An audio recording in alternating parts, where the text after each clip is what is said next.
Second. There we go. All right. Wow. Okay, so that is what being a fan is all about. If you found yourself during that game having the heartstrings, the tugs, nervous wreck, then you either had a ton of money on that game or you're a fan of the team. And I mean, my God, guys, that's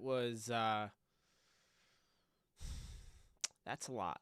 That was a lot to take in. That was a lot to take in. Welcome back in, guys. JE Live here. I am Jake Ellenbogen, bringing you the post game show. I mean, we've had a little bit of a tough time over here. So I'm sorry I haven't been able to get you guys videos. Like I said, I'd start off 2022 with, but we're here now. We're gonna have some fun. At least try to and enjoy this. This is a huge win for the Rams. We can look at the score 20-19. We can look at the fact this team has lost 5 straight now, including this Rams team, but they lost by 1 point to the Packers. They lost by 2 to the Browns. I mean, they have been in close games pretty much this whole 5-game losing streak that they've had. The Ravens they've played, very tough. And, I just think this is an incredible amount of heart the Rams showed today to win this game. Another game where Stafford turned the ball over 3 times. And they were able to overcome it. You look at the defense. Defense plays well. They had that one drive where, I mean, the best way I can describe it, they looked disinterested. But when you look, it's all about how you respond. And they were able to not only respond, but, close the door at the end. And, really big. Love seeing guys that they acquired and OBJ and Von Miller step up to win this game. Von Miller with a huge sack that turned the game into, it's a little bit of a nail biter at that point. Maybe the Ravens get a field goal, win the game. He gets that sack, and now all of a sudden it takes him out of a situation where they're looking for a field goal, and instead they're looking for, a prayer. Hook and ladder, all sorts of laterals, things like that. So, love to see it. Love to see the fight that this team has. That's the best way I could put that. But we have a lot to talk about. We have a lot to discuss. I'm going to take the monetization off this video real quick because I don't want anybody getting kicked out like they normally do. Be sure to like and subscribe to this video. I would really do appreciate that. I'm putting that on Twitter as well, so I'm gonna post this out right now. Try to get some more people in here. Be sure to share around as well. Hope everyone's doing well. Let's see. Oh my God, the hands of OBJ, man. He just pretty crazy. Pretty crazy. To catch that pass was huge. I mean, they really needed it. He needed to come through there. It was big time for sure. So you love to see it. Hey, they're a 12-win team, guys. They have a chance to be a 13-win team. Next week. They would have finished their season 12-4 if this was a 16-game season, but now they have a tough game to play. That is obnoxious. I don't know if you can see that, but there's a discover.com. I had the Twitter pulled up, and discover.com was had this weird flashing ad. It's like, geez. Anyway, so yeah, I mean, let's talk about it. It's just pretty incredible, the type of game that the Rams just had to play to win. And we can look at it in terms of, well, they didn't win by enough. Could have been a lot better, all of that. And sure, look at it like that, fine, if that's how you want to look at it. But, I'm going to look at it like this. This is what happens, at the end of the day. This is what happens. This is a playoff conditioning win. You see what I'm saying? It's a playoff conditioning win. How you go through conditioning to keep yourself in shape, obviously these players do. This is going to condition you to withstand these games because they haven't had a game like this in a wicked long time. I mean, we're talking 1-point game where they really had to get a stop. I mean, this is as close as it gets. So because I see people already, not necessarily, in the chat, but I saw it on Twitter real quick before I jumped on here, and I see people already saying, this team isn't winning a Super Bowl. I got to disagree with you. How is this team not winning a Super Bowl? Because all I've seen is that Matthew Stafford has turned the ball over 6 times the last 2 weeks. He hasn't played his best, and we know he can play a lot better than that. He's clearly, he's making mistakes, right? And the Rams are rallying behind that. You're still winning games.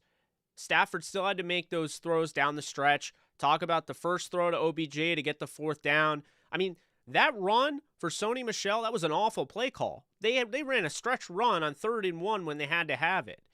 So it puts him in a tough position on 4th down. He throws a dart to OBJ. OBJ makes a hell of a catch, and then he throws the touchdown to OBJ. So, that's where I'm at this point. I mean, that's really where I'm at. I'm looking at it in terms of the fact that you got to be in these tough games. It helps to be able to bounce back and win these games. Think about it in terms of March Madness, and that's coming up in 2 months from now. March Madness, college basketball. Notice the teams that, unless there's a dominant team, the teams that end up winning it all are the teams that were battle-tested, the teams that went through the grit and the grime, and then eventually they gain that momentum. And that's the thing. The Rams went through a game in which they dominated the first quarter, and they were down 10-0 at half. Or they would have been down 10-0 at half, but they rallied back. There were many times in this game where, they could have dominated this Ravens team, but the Ravens kept it up. We're talking, 3 turnovers here. We're talking a fumble near, pretty much in the red zone at that point. The Rams dominated on that first drive, and then they dominated on the drive to open up the second half, and they got no points on those. They missed a field goal, and then they had a fumble by Matthew Stafford. So you're not going to see that every time. That's just not the case. And so that's kind of, that's why I'm looking at it like this. Tyler Huntley played a really good game, in my opinion. I understand his passer rating isn't going to look very good, but I thought he played very well against this Rams defense. Runs for 54 yards on 6 carries. He had 197 yards through the air. 1 interception that was just bad. And really, the Ravens had a chance to really pile it on the Rams. If they just took it to halftime up 10-0, I think they would have been in better position than throwing that pick because they did get points, but I really feel like giving them any sort of momentum after that was a mistake by John Harbaugh. Freeman, he ran, it looks as though he ran well, but he had a 32-yard scamper that made it look like he ran well. 14 carries for 76 yards doesn't tell the story. He definitely didn't run well consistently. Latavius Murray, they did a nice job stopping him, 2.8 yards per carry there. Mark Andrews, they held him under 100 yards. This guy is literally leading the league for tight ends in receiving. He's having an incredible season, and they held him to under 100 yards. Bateman, they held in check. Marquise Brown, you talk about that deep threat. They're trying to get him involved early on and far on. And this is somebody that gets 8 targets, and they only hold him to 3 receptions. So, the defense had a disinterested drive, but for the most part, don't let that one drive hold it against them. They really played well. And then you look at the Rams. And the Rams, I thought Matthew Stafford, this is one of the weird games where, they wanted to get Higbee involved. They wanted to take advantage of that, that mismatch. And I think what you saw is, Tyler Higbee, 6 catches, 69 yards, his ability in the blocking, part of his game. I just think at the end of the day, when you look at what Tyler Higbee can do, this is a constant reminder when he has games like this, a 6-catch, 69-yard game.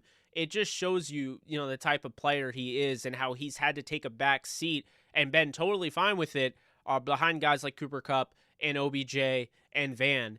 And it's worked out. But when they need him, he steps up. He made some huge catches in this one. Of course, Cooper Kupp. What else can you say about the guy? 6 catches, 95 yards, and a touchdown. Rams are still undefeated when Cooper Kupp catches a touchdown. I know it sounds weird. It's like witchcraft because it seems like at times they weren't going to win this football game. But Cooper Kupp, they are undefeated. I believe 9-0 or 10-0 now. I think it's 10-0 when Cooper Kupp catches a touchdown in a game. Have to mention that. Sony Michel, 19 carries, 74 yards. I thought he ran well. You have to keep this in mind coming into this game. The Ravens had only allowed 100-yard receiver, and that was Dalvin Cook all season long. They held Jonathan Taylor under it. They went up against, Chubb and Kareem Hunt. Nothing. They did not get over 100. So, honestly, Sony Michel getting over 70 was one of the bigger performances that they've allowed all year, as crazy as that sounds. Rams get 10 tackles out of Troy Reeder, who's continued to step up in a big way.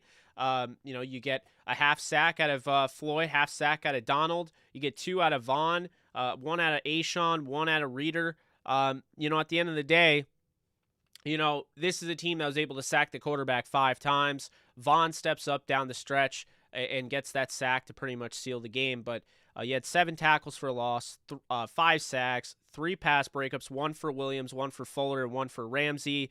You had the fumble recovery by Darius Williams at the end of the game. You had Jordan Fuller with the interception, which was huge. It's just, this is what you need to see. And at the end of the day, the guy that leads or was second, he won't be leading anymore because Nick Folk and the Patriots just put up 50 on the Jacksonville Jaguars. But coming into this game, if you didn't know this, Matt Gay was tied for the league lead in points, and the Rams were able to win this game despite the fact that Matt Gay was 0 of 1 from field goals, and he only had, he's 2 of 2 from extra points. So at the end of the day, they really had to get a lot going, and I just think, for me, this is a big win. You can look at how you will. Stafford still threw over 300 yards, 2 touchdowns, 2 interceptions. Finishes with a passer rating of 96. I thought once again you saw him battle back. You like to see that. The Rams ended up winning the first down battle, 20-19. Time of possession, though, you want to see the Rams get back to the time of possession because they've been doing really well keeping the ball. This is one where they let the Ravens, dictate the tempo. Ravens had time possession of 33 minutes to the Rams 26. Rams gained the Ravens. They had 373 yards to the Ravens 327. Ravens actually had more yards per game coming in. And the Rams, of course, had 3 turnovers to the Ravens 2. They both had 4 penalties. Didn't love the officiating in this one. I think Bill Vinovich missed a lot of calls, and I think, big one here, the Rams had to battle back. You could say, obviously, Van Jefferson dropping that pass early on hurt, but I really think that they made a call that didn't need to be made. That hold on Whitworth was ridiculous to me. Bad call. The Sony Michel one, the block was bad. But apparently that's by the rule. So I don't know if I hate the call as much as I hate the rule. It just seems like a stupid rule, and kind of gets rid of the incentives to want to play, do the extra and make those blocks. But the Rams averaged 6.7 yards per play to the Ravens 4.7. So at the end of the day, the Ravens do a nice job of sticking with the Rams. And, people look at this as if they should have won and they blew this game. I would look at this as they played tough in a game where really they had to win this game. This is a desperate team at this point in the season. They were 5-2 at home coming into this one. And furthermore, they were 5-2 against the Rams all time. The Rams were 2-5 against the Ravens. So, to win this game, definitely a good one. The Rams hadn't won since early 2000s. And they had never won in Baltimore. They had only won at home. So, they did something that they've never done before. And, OBJ coming up huge on that last drive, and Vaughn is a big reason why. I think a lot of guys, really, banded together. I have to say it, Sony Michel is a little bit of a liability in the pass game. So I can't wait until, we see some Cam Akers involved in there, because I think he is going to boost that up. But all in all, guys, this is a 12-4 team. This is a team that won a hard-fought game against, they're a banged-up team, but John Harbaugh has this team ready to play. This team is fighting tooth and nail. They're in every game. I think they're going to be very good next year. They may not make the playoffs, but this is a damn good team. And, Sean McVay did not mince words last week when he said they're getting ready to, face a really tough Baltimore Ravens team. He wasn't just coach speaking that. He meant that, and you can now tell what he meant by that. All right, so I saw a few donations. Really do appreciate you guys. Means the world to me. Darius, thank you so much. Stone Cold fourth quarter killer Matthew Stafford doing what he does. What up, Jake and Ramley? What's up, Darius? Yeah, Matthew Stafford once again. Fourth quarter had to have it. Comes with the touchdown throw. He's now 11 touchdowns, 0 interceptions in the fourth quarter. So we can, throw shade at him all we want, but this guy has stepped up in the clutch moments. I understand he starts off slow. If he can really, make those turnovers go down a little bit, this team is going to be absolutely lethal come playoff time, which is basically 2 weeks from now. Let's not act like it's that far away. Ernesto, thank you so much for donating. Really appreciate you. Matthew, thank you so much for donating. They're trying to give me a heart attack. Hey, I'm right there with you, man. That was a hard game to watch. That was like watching my Kansas Jayhawks playing basketball, man. I call them the cardiac kids because I feel like every time I watch them in tournament time, it's like no matter who they play, it seems like it's always a really close game, and I lose years off my life. So I know what you mean. I definitely know what you mean. David, thank you so much for donating here. Staff clutch AF in the last drive, 0 incompletions. Yeah, he really, he stepped up. I mean, he was 26 of 35, guys, and I just want to say this, and I really don't want to dumb down, and make excuses for Stafford. But how many interceptions do you see? How many times do you see an interception like the ones today that Stafford threw get dropped for other players? Or they've gotten dropped for Stafford in the past. But I feel as though he made, probably 4 not so good throws out of his incomplete passes, in which he only had 9 of them. When you look at the 9 he did, there are 2 awful throws, the interceptions, but if both of those are dropped, we're probably looking at a completely different game, and a game in which the Rams might have actually won by 10 plus. So that's kind of the interesting thing about it. You see in this league, it's almost as if interceptions are somewhat, I don't want to say that they don't mean anything, but they can be almost misleading at times, because if you just look at interceptions for what they are, we've seen this before. Stafford had some drops from Van Jefferson and so forth. But we've seen, a Tom Brady go deep down the field. A guy has it and just drops it. We've seen, quarterbacks like that. Derek Carr just kind of launches it downfield. It's caught, and then when he comes down, like the way Chuck Clark came down, the ball comes out. He doesn't complete the catch process. So it's one of those things where, it can go either way. And at the end of the day, Matthew Stafford looks like the best quarterback in the league when he's in the fourth quarter. So I'll take the slow starts as long as he keeps the turnovers to a minimum, because the fourth quarter, what he can do, it's special. The Rams can keep these games close. That's the best way I can make that, best way I can explain that. So, yeah, man, that game took years off my life, but it was fun. I enjoyed it. Tampa ends up winning the game, so it adds more. This was more meaningful than people realize. So Tampa ends up winning this game against the Jets, 28-24. Had they not, in the Rams, say Tampa wins and the Rams lost, Tampa would have moved ahead of the Rams. Rams win this game. Tampa still has to keep winning and hope the Rams lose next week in order to get as high as a 3 or a 2 seed. So there's that. So that was an important game.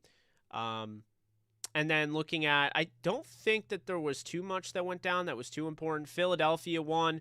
We're going to look real quick. I don't want to bore people because I know there's a lot of people in here just to talk Rams. That's totally fine. I don't want to bore people. I'm just going to throw the playoff machine on real quick just to see how things stand right now.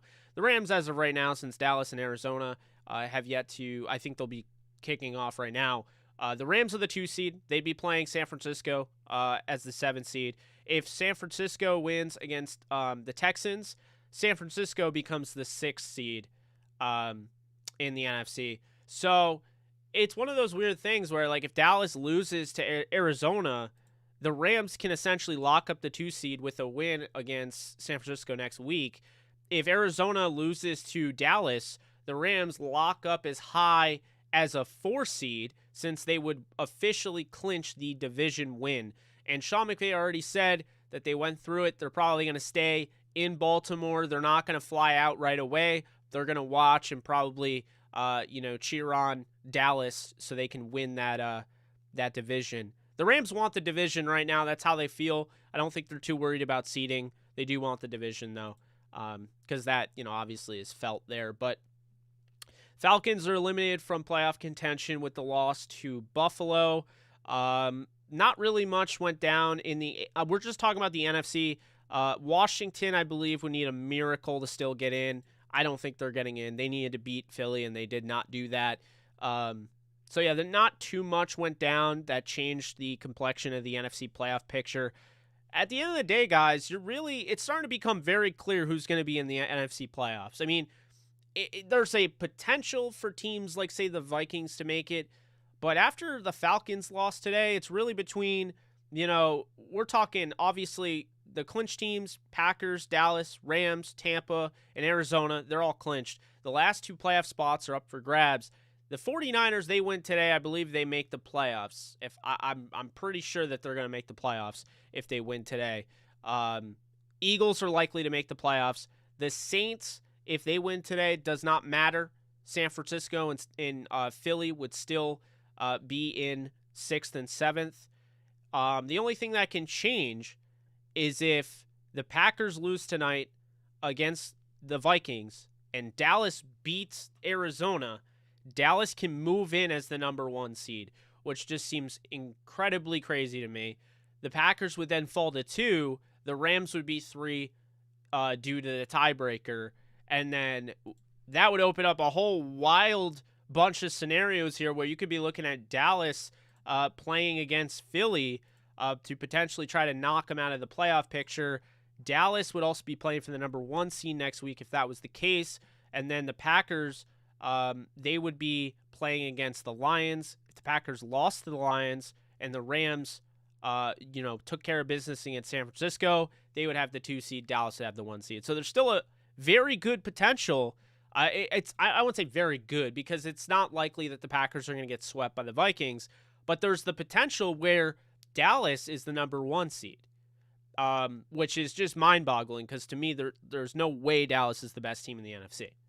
You can't watch them and think they're the best team in the NFC. So, I don't know. At this point, I think the Rams are going to be a top 3 seed. I can't see them falling to 4. I understand if they lose to the Niners, they would fall to 4. But I don't know. I feel pretty good about the Rams right now. Winning that game kind of felt like what they were going to have to do against the Niners, and I think they're going to be ready. And, some people will look, they got away by the hair on their it's like, it doesn't matter. It's like they won. It's at any given Sunday. So, all in all, guys, I think this is exactly what you want to see. Obviously, you want to see the Rams battle. You want to see the Rams, be tested going into the playoffs. And we saw that. And I just think it's big. It's very important for them to be able to put this type of game together. And we'll see moving forward. But Cam Akers, I think, is definitely going to play next week. I think they definitely could have used him in this game. There were times where I think if they were able to spell Sony with Darrell Henderson, he's out. But if he was available, they would have been in better positioning in the passing game. And I think, some of those drives wouldn't have come to an abrupt end. So Cam Akers is definitely going to be needed, next week, in my opinion. You can't have Sony taking 28 to 30 something carries.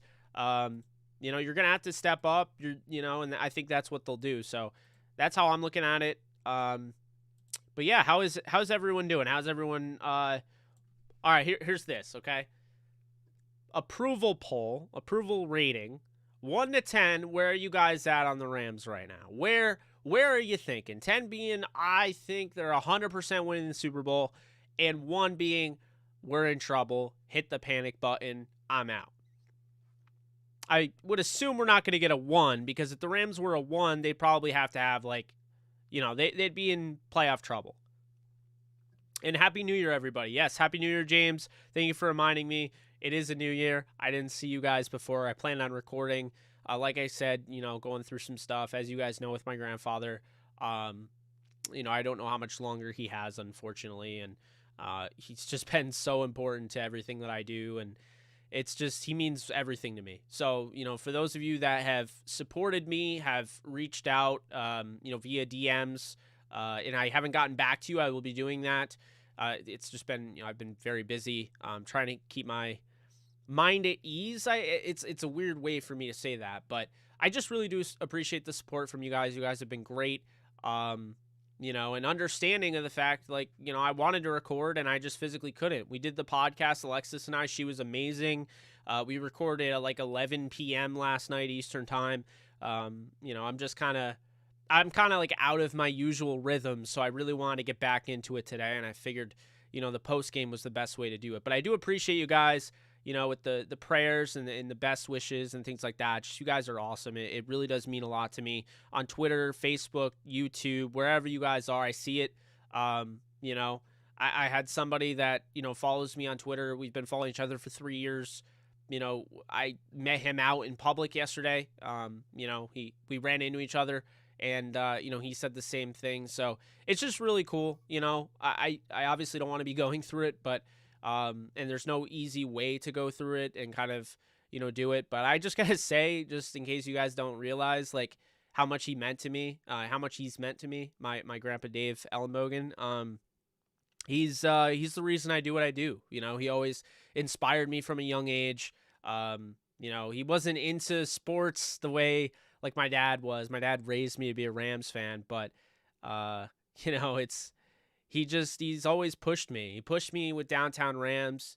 He pushed me to, start monetizing and making a business out of, my knowledge and my analysis and what I think I can bring talking about the sport to a fan base. And so, he's been huge for me, guys. Really, I mean, talking about helping me out through college and, just even being there just to talk to me on the phone for 45 minutes to 2 hours, whatever our conversation was. It could be just like circling over the same things and I would just enjoy it, Cancer sucks, man. It really does. But I just had to say that. I knew it was going to come out eventually. Again, I don't know how long I have, with him. He continues to hang on. So, I don't know what's going to happen. But, it's not looking good. And I just do appreciate everyone that reached out and supported and, everyone that donated. I mean, I will never truly be able to thank you enough for that. Not just donated to me, but, and I appreciate that as well. But when I had that fundraiser for his GoFundMe, and I got a lot of people that participated. I mean, I'm not going to put anyone's name out there because, I don't like throwing money around like crazy, in words, so to speak, but there were some very massive donations that it's so incredible that, and I was actually able to go down in August to see him and, take care of him. And I had so much uncertainty. You guys know I wasn't very happy with my full-time job, and he kind of pushed me to, move on from it, and he wasn't in like the best of shape, but we were able to have a great conversation, great time together. And, he saw what you guys said, he saw all the things you were saying. And you know what he told me? He said he couldn't believe how much people cared about him. He couldn't believe that many people cared about him. To donate and to give, him, the best wishes. So you guys are awesome. I had to say that. I didn't want to make it all about that, but couldn't help it, man. There's a lot of emotion in this household right now. We're going through a lot. Family's going through a lot. Ellenbogens are going through a lot. So I'm not going to just pretend that that's not going on. And you guys know I've been pretty open about my life, and I'm pretty transparent with you. So that's why, for the most part, I haven't been putting videos out the last 2 days or whatever. I was on a really nice streak going, and it just it really started to affect me. And, I got to the point where, on Friday, I couldn't even play video games. Like I couldn't even, I sat there with the controller staring at a blank screen. It's just, when you have somebody that means that much to you and you just think about, the potential of losing them, it just hits you in a whole different way. And there's no way you'll know how it's going to hit you and how it's going to react, how you're going to react until it happens. So, again, really do appreciate that. Thank you so much, Matthew, for your donation. It's been tough, but it's been, really nice having a support system like you guys. I mean, I see the regulars here all the time. I've shouted them out before, but you know who you are. And even if you're not a regular and you're new here, really appreciate. I kind of, I view us as like one big happy little community, one big happy family. I got a Discord to prove it. You guys are awesome. So just really happy to have you. And it's been a tough year, but there's been some great things. And I was able to go to the Rams-Giants game. man, I had an opportunity to go to the Rams-Ravens game, but with everything going on, I just couldn't do it, and the Rams have really it has been, it's ups and downs. I mean, for being 12-4, having that 3-game losing streak was a pain, but they've really put together an exciting season for us fans, and they've been great to cover this year, and it's made my life easier because they've won 12 out of 16 games so far. It's a lot easier to talk about wins, or a lot easier to feel good about talking about wins than talk about losses. So, this team is just crazy, man, and I'll just say over and over again, everyone asks me after every game, I always get asked, so do you still think this team will win the Super Bowl? Yes. My opinion has not changed. This team feels different. It really does. This seems like a game that Sean McVay would have lost in the past, just like last week. And, to see them rally and win those games, I don't know, man. Just it feels different. There's a different feel in the air with this team. Going and getting a guy like OBJ and then having him step up. Now 5 touchdowns in 7 games. Just incredible what he's meant to this team in just such a short time. Von Miller, perfect time to get his 2nd sack of the season. Just a lot going on. But, the Rams do make – I'm not going to say they make it all better. But, being able to watch the Rams game with my dad and, my brother and just watch this team battle and fight, it was definitely something I needed to see. Definitely something good I needed to take away, if anything, from this weekend. But yeah, I feel, like I said, I feel really good about this team moving forward. The 49ers game is going to be interesting. My guy Trey Lance is starting tonight for the Niners, or starting today for the Niners against the Texans. That game is massive. If he can't get that game done, if he can't win that game, the Niners are in jeopardy of missing the playoffs. That is entirely a real possibility if he, can't get it done against the Texans. And there's a possibility Jimmy Garoppolo can't go week 17 or week 18 against the Rams. So, it's definitely not impossible. And the Rams have just been on a tear, and just winning these games. I mean, it's been huge, but I mean, it's very interesting the way things are going down right now. With the playoff race. I mean, I today would have been it, guys. Today was crazy. All right. I don't even know what happened. I've been talking to you guys. I haven't looked at the scores exactly, but today was nuts. And if I'm not mistaken, yeah, the Bengals took down the Chiefs. So the Bengals, man, I had them winning that game. I picked them in my my betting picks for my job. I actually had the Bengals winning by 3. I think I had 27-24, but I liked the Bengals in that game. They're 5-4 at home, and Chiefs are 4-3 on the road. That's interesting. Titans blew out the Dolphins, so looks like the Dolphins' 7-game win streak came to a collapsing end. Wow, the Raiders knocked off the Colts. That just became interesting. Oh man. Patriots won 50-10 against Jacksonville. The Patriots are still negative at home. They're 4-5. Eagles, they won on the road 20-16. We talked about that. Buccaneers came back to beat the Jets 28-24. Let's see here. Bears destroyed the Giants. Giants fans are probably happy they lost that game because it's a better pick. Chase with 266 yards and 3 touchdowns. Burrow really did it back-to-back weeks. That's impressive. And the Chiefs were one of the most, that defense was becoming crazy. Was becoming crazy over the last, 10 weeks or so. Cardinals are in the red zone now. Incomplete pass to Christian Kirk. Sets up a 4th and goal at the Dallas 6. Field goal is good. Okay, Cardinals are up 3-0. Seahawks and Lions. So that game has no bearing on the playoff standings. The Bills eliminated the Falcons. Falcons can't get to the playoffs at 8-9, I don't believe. So their playoff hopes are done. Washington is out Falcons are out, so it's up to the Eagles, the Saints, and the Niners. 3 spots. We'll see who gets them. The Saints are down 3-0 against Carolina. Sam Darnold is 5 of 5 for 51 yards. The Chargers are up 7-0 on the Broncos. Austin Eckler had a touchdown. Trey Lance is 4 of 4 for 30 yards.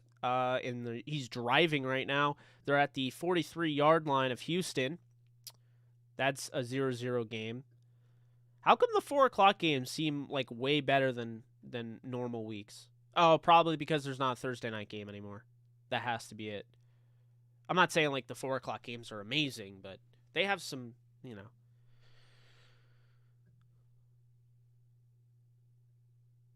Oh, that's awesome, Paul. That's really cool. Jake, do you think Odell and Miller will be? I keep saying I think Odell, and I can't say Von Miller will 100% be back. Pass rushers are getting paid out the wazoo, so I just can't guarantee that. Thank you guys for all the prayers and support. Really do appreciate it. I see it all here, and I really do thank you guys for that. So Lance has run it 4 times. He's thrown it 4 times. I don't know. This is a very interesting game. The way Davis Mills and Burkhead have been playing as of late leads me to believe that game is going to come down to.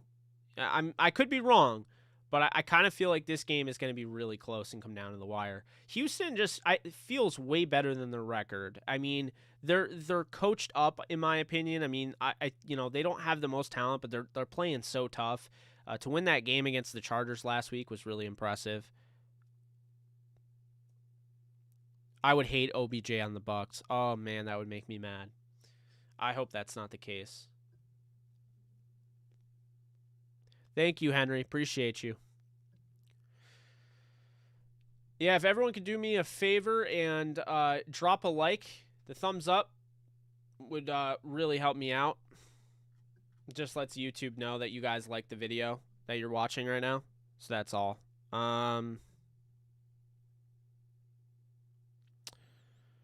Wow.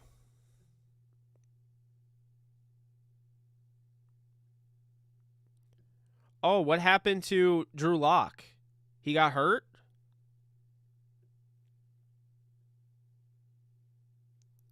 That's unfortunate. I hope he's okay. Brett Rippon is now in at quarterback for the Broncos. His uncle played for the Rams. Mark Rippon. Yeah, the Chargers are up 7-0 on the Broncos, and now the Broncos have their 3rd stringer in. So that seems like a gift for the Chargers, and they needed it. 8-7. They're 4-4 at SoFi. By the way, the Rams, while they do play San Fran again, they are back at SoFi at least. So I feel somewhat good about that. They are a 7-2 road team. They've just been, it is funny the way this season's worked out for them.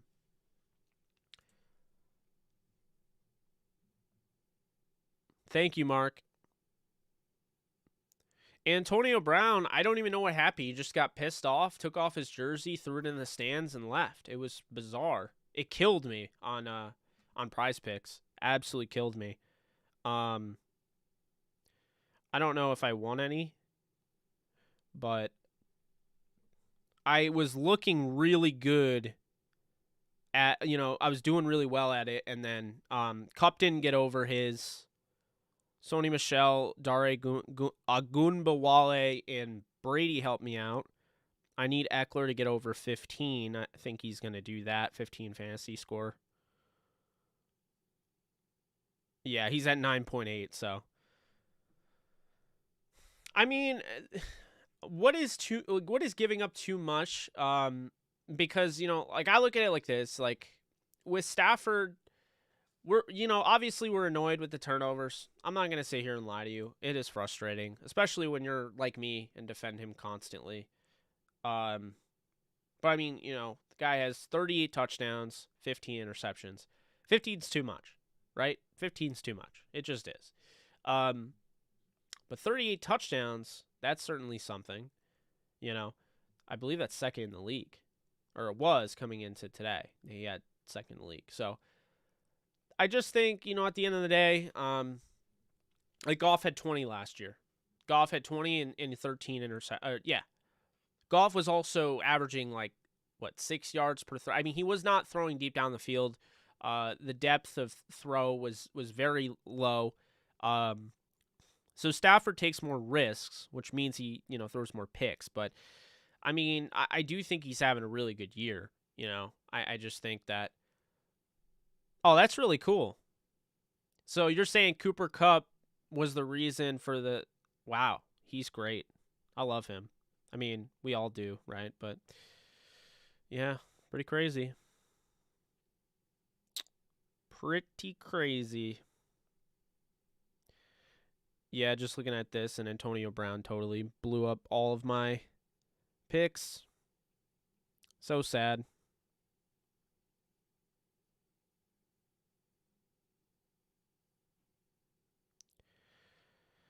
Rashad Penny, touchdown. Seattle takes a 6-0 lead. Not that really anyone cares, but in case you did,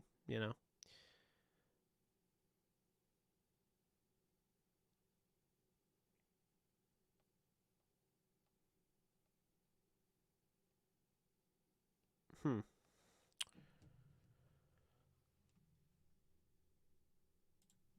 Let's see. I think they're ready for the Niners game. I really do. That's the vibe I get anyway. I really do feel like they're ready for the Niners game. I think they're ready for the playoffs. I think this is that game that really showed you, okay, this team's ready. I think they can make a run. Cooper Kupp is awesome, absolutely. So Cooper Kupp on the year, what is he? He need 231 yards more. He had 95 in this game. So, I mean, what does he need next week?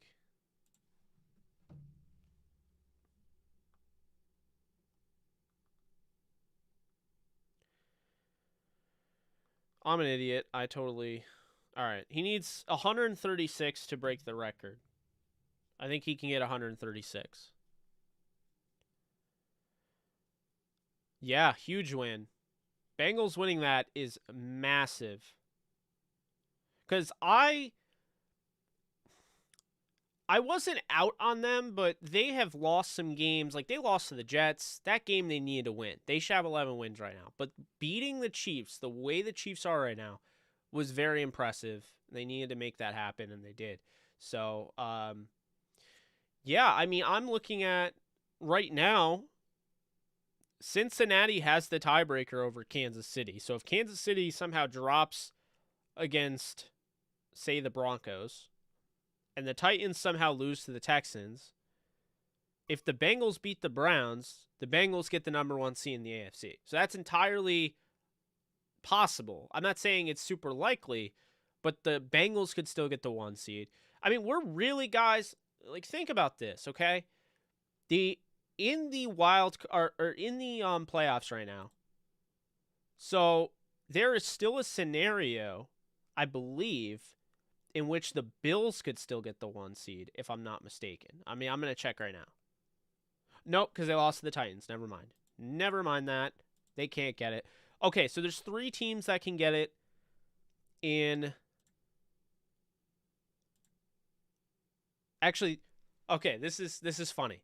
The Bills can't get the 1 seed, but are likely to win the division. The Patriots can get the 1 seed, but they're not as likely to win the division. So the Patriots can get the 1 seed. Tennessee can get the 1 seed. Kansas City can get the 1 seed. Cincinnati can get the 1 seed. Okay? Those are the teams right now in the AFC that can get the 1 seed. We have 4 teams. All right. Now, in the NFC, the Packers can get it. The Rams can get it. I think the Bucks can get it. I'm pretty sure the Bucks can get it. If the Rams lose and Green Bay loses and Dallas loses, and then Tampa wins. Okay, so 4 teams in the AFC can get it. And in the NFC, Tampa, LA, Green Bay, Dallas can all get the 1 seed. And I'm pretty sure Arizona could. There's definitely the potential that Arizona could get the 1 seed, I think. Let's see. No, they can't because they don't have the tiebreaker over Green Bay. So Arizona can't get. So there's only 4 teams in each. 4 teams in each conference can get the 1 seed. The only difference is we're looking at, in the NFC, the potential of, we have 3 teams that have 12 wins. There's not a 12-win team in the AFC right now. But we have 3. Could have 4 if Dallas wins. So tonight, if you guys didn't know, you're pretty much Packers fans, not Packers. You're pretty much Vikings fans tonight, rooting for Sean Mannion or my guy Kyle Sloter if he plays, or Kellen Mond. Vikings fans, and then you're also Lions fans. There's a chance, I'm not saying it's likely, but there's a chance that 2 former Rams quarterbacks could give the Rams the number 1 seed if Sean Mannion and Jared Goff win these next 2 weeks. There's a chance that could happen. I'm not saying it's likely, but I think it's funny. And furthermore, keep this in mind. First off, the Rams-Niners game, there's a chance that gets pushed back. There is a chance that gets pushed back. Because the Rams-Niners game, that could be the Sunday Night Football game. That game has not been figured out yet. But here are the options, okay? Most realistic. Raiders-Chargers. That could be the Sunday Night Football game. Or it could be Broncos-Chiefs. Although the Broncos, if they don't win this game, I don't know if they'd be in that. Ravens-Steelers. I don't know, but we'll see. Cowboys-Eagles. That could very well be the Sunday Night Football game. Patriots-Dolphins, depending on how things go. Bengals and Browns. The Browns would have to win against the Steelers for that to be considered, but yes. Falcons-Saints, I don't expect because Falcons are out of it. Rams-Niners seems like the best option. I'm with you, Steve. I'm trying to see one next year. We'll see, but I'm definitely trying to see one next year. So San Fran never scored on that drive. Trey Lance was intercepted by I almost said Derek King. Desmond King. So Trey Lance was intercepted by Desmond King. Houston has the ball. It's the second quarter. And Davis Mills, Houston has the ball. So, man, if the Niners lose out, what does that do? There's a chance that the Niners still make the playoffs, I believe, if they lose out, but they need a lot to go right. If the Vikings lose to the Packers, the Niners basically would still make it in all likelihood. They need the Saints to lose, but let's just say the Saints lose the next 2. So if the Niners lose 2 straight, they make the playoffs at 8 and 9. If the Saints and Vikings lose 1 game, so the Vikings lose 1 game, I believe that they're out. Let's see. Yes. Vikings lose 1 game, they're out. The Niners would need the Saints to lose both games.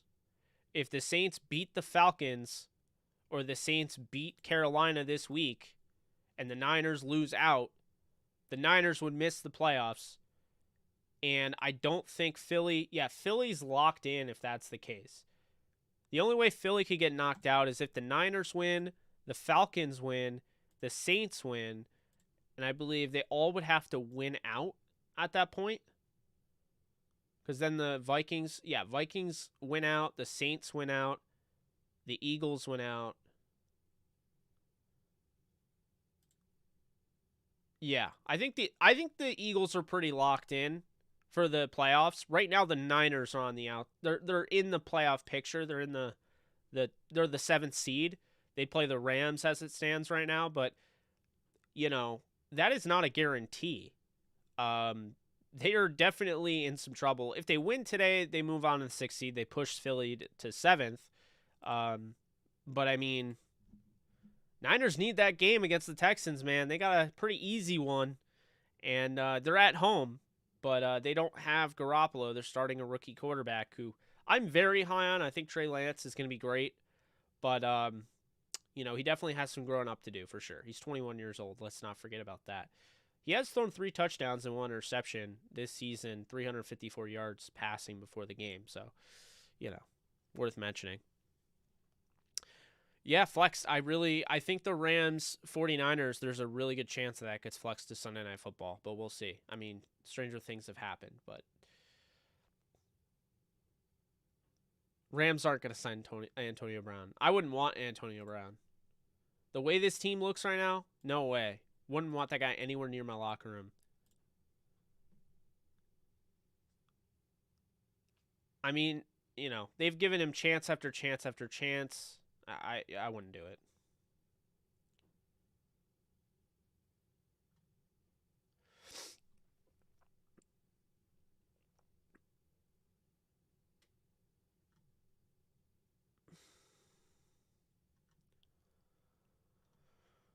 Oh, man.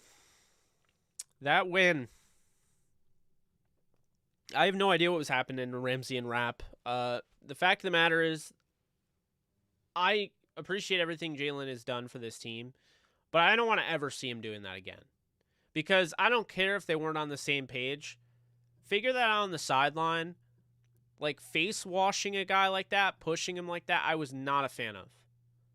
I don't care what Rapp said. I don't care what Rapp did. I was not a fan of that. That is an embarrassing look. So that was the one thing I did not like. But I like the fact that they went through that. They showed some, they battled back and they were able to win a game despite the way things looked early on. Even though, the offense looked really good, but.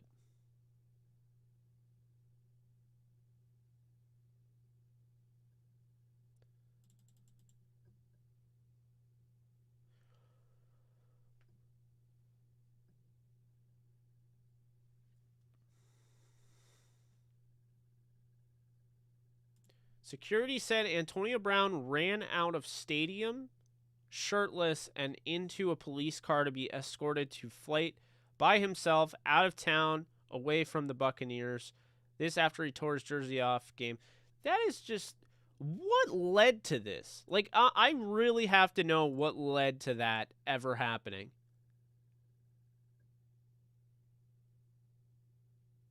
Tom Brady on Antonio Brown. That's obviously a difficult situation. We all love him, care about him deeply.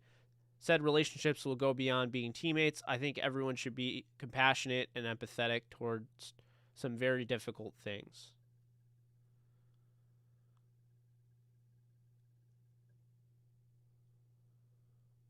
He didn't know about it until after the game, he said. I mean, I'm not going to speak too much on it because I'm not trying to get canceled. I already had someone try to. The faux outrage of me being upset that one of my prize picks had AB and cost me a bunch of money. And, you guys, I'm not saying everyone does, but some people copy my picks. And I post them for that reason. So I was upset that, people put money into the game and they lost because AB took his jersey off, threw it in the stands, and ran away. Like, I'm not going to say it because the whole faux outrage thing I saw on Twitter by, people I won't name, but I will say that, okay? I just, I think it's okay to hold players accountable. I'm just saying that. I understand people get upset about the whole fantasy team. Like, don't bring that up, whatever. It's not just fantasy football. Like, we're talking people spent, money on the guy's props, and he didn't get it because he quit. It's not like he suffered a torn ACL and we're upset about it. I don't know. But like I said, I'm not going to get too into it. That was just a big thing there. Yeah, I think it's a huge loss for them. I definitely think it's a huge loss. This guy's still a dynamic receiver, you know. I truly don't want him in LA. And you guys know me, I'm a big fan of risk taking. I thought it wasn't much of a risk with OBJ. Some people did. So again, I'm technically a risk taker. I was totally fine with trading for Stafford and Von Miller and Jalen Ramsey and Aqib Talib and Marcus Peters. Like, I'm fine with making those moves. This is different. Like, this guy essentially, I'm not talking about his mental health. I go through stuff as well. I deal with depression. I understand things like that exist. So understand what I'm saying when I say it's not even about that. It's about the fact that, like, he seriously,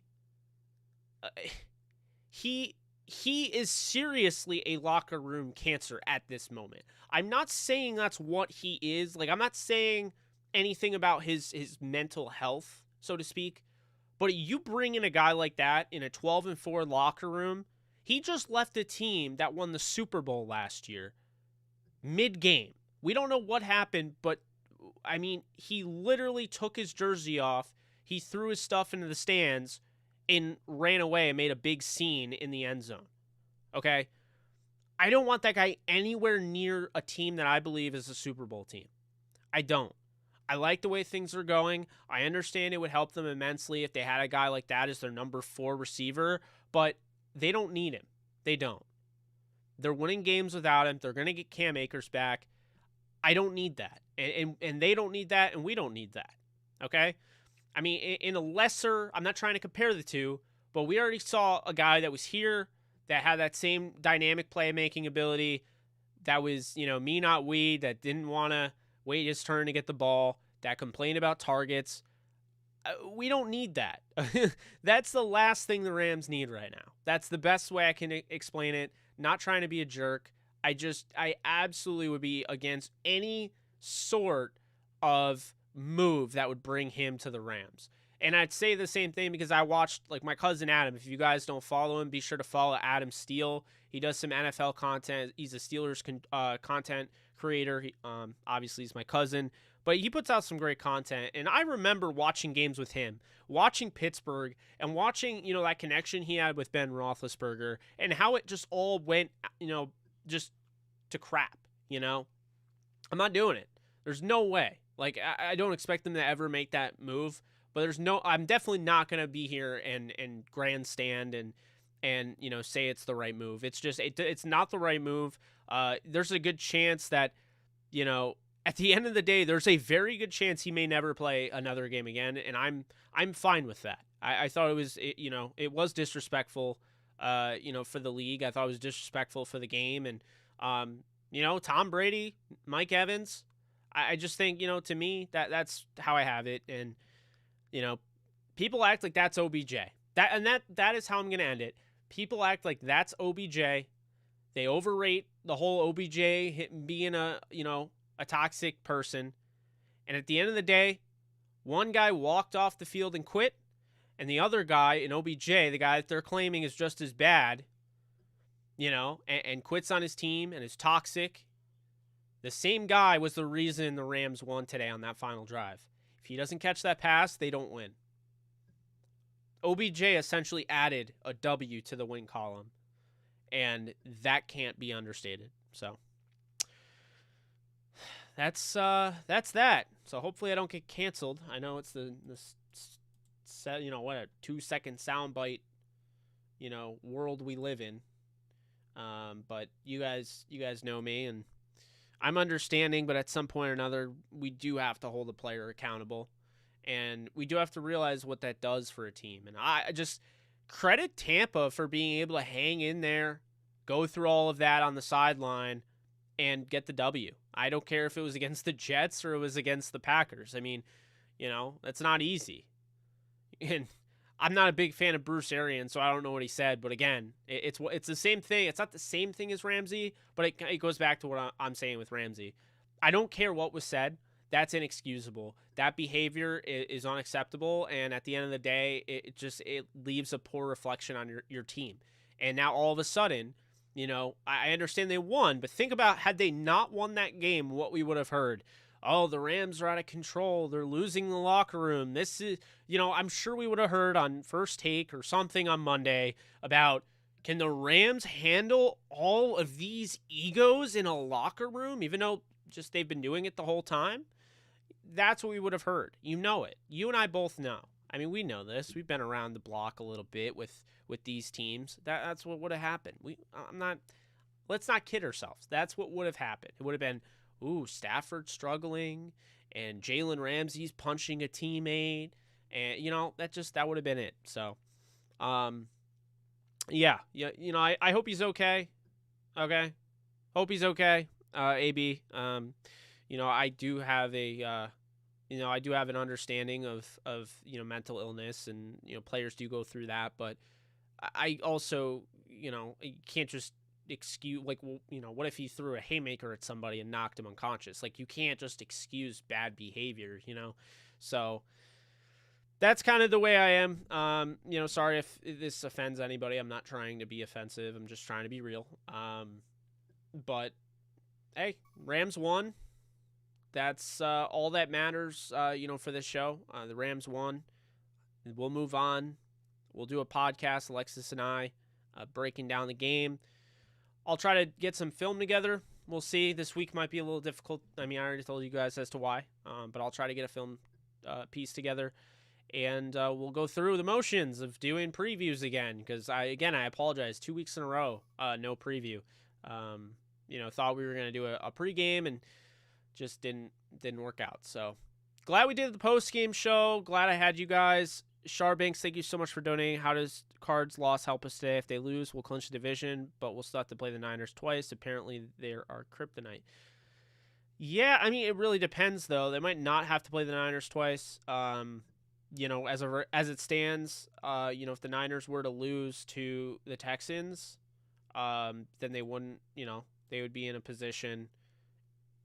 The Texans, by the way, right now are in the red zone. They're at the Niner 8-yard line. So that's a game to watch. 2 minutes to go. That game is going to come down to the wire. I have no doubt about it. It'll be on the final possession. That's when it'll be won by. Root for the Vikings tonight. Touchdown Davis Mills to Brandon Cooks. Texans take a 6-0 lead with an extra point coming against the San Francisco 49ers under 2 minutes to go. Yeah, I try, Dave. So Fairbairn got it. So 7-0 Houston. We'll see how that ends. At some point, maybe this upcoming season, the next season, I might do more of what you see, Tom Grossi do, and I might do more play-by-play and doing live streams during games like these. But I'm going to avoid doing it now because I really just want to get something out there, talk with you guys a bit. But I don't like to have these go super long anymore. Remember when I first started, I used to do like 4 hours. So I'm not going to do that. Carolina's up 10-3 against the Saints. That is significant because if they do win that game, opens up the door a little bit for San Francisco where they can lose this game. They can lose against the Rams and still have a chance to make the playoffs. Let's see here. Arizona up 3-0 against Dallas. So those are the games to watch. Again, root for Minnesota. That's going to be it for me. So, again, appreciate all the support, everyone. As always, just really do appreciate it, whether it's on social media or on this video or whatever. It just has meant a lot, and I'm sure, I already told you it meant a lot to my grandpa, when I showed him all the comments and stuff, he really could not believe it. You guys overwhelmed him, so, We'll keep hoping. We'll keep praying. Like I said, it's not looking good, but, I'm going to stay positive, and I'm going to keep doing what I know he would want me to do right now. I knew he'd want me to be doing a video right now, and I knew, that's why I decided to do it. So I'll be back soon. Love y'all. You be good people. I'll see you guys later. Peace.